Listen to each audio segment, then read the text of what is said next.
So last month, April, I had planned a trip to LA to see the last night of Jessie Ware's Tough Love tour.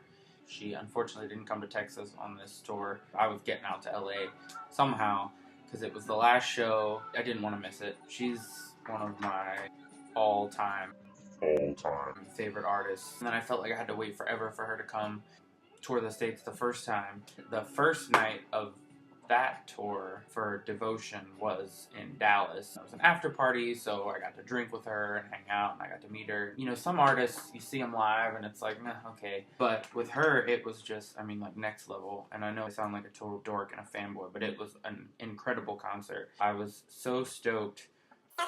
It was not that long of a wait for Tough Love.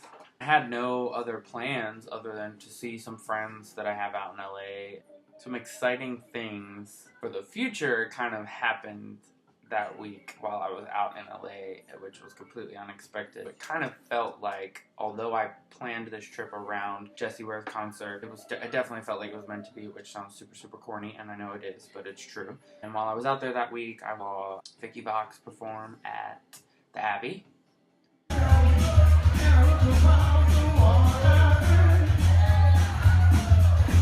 And then Tuesday I went to the live taping of The Voice, which was awesome. I was front row at the taping, I didn't expect that, so how cool is that? Wednesday was the Jessie Ware concert. Afternoon, she was taping the James Corden show. So if you go back and you watch James Corden from April 8th, I believe it was, I was behind the bar on the show, which, again, totally unexpected.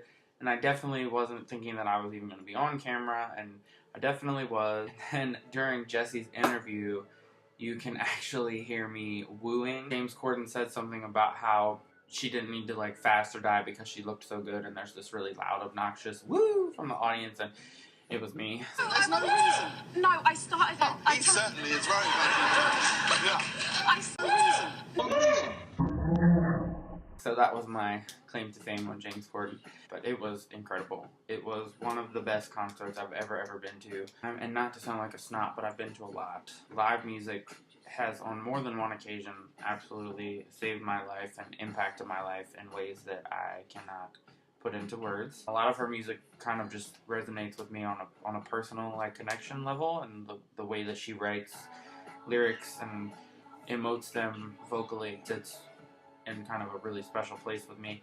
And even more so on Tough Love, there's quite a few songs that just really hit home, and I was really excited to hear many of them live. And probably the one I was the most excited to hear live was Say You Love Me. No way.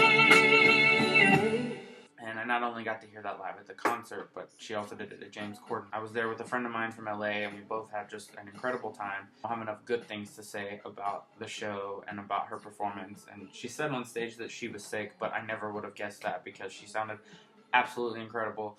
The music translates so well live, and her stage presence is it feels like you're there, like, with someone just, like, hanging out, and she just happens to be singing and she just happens to be famous. It's just really unlike a lot of artists that I've seen. Totally fanboying out, but it really was amazing. I'm very grateful that I was able to go out there because Texas to LA is quite an undertaking. I just can't wait for the next album or the next tour, and so I'm gonna roll some clips from the concert, and yeah, it was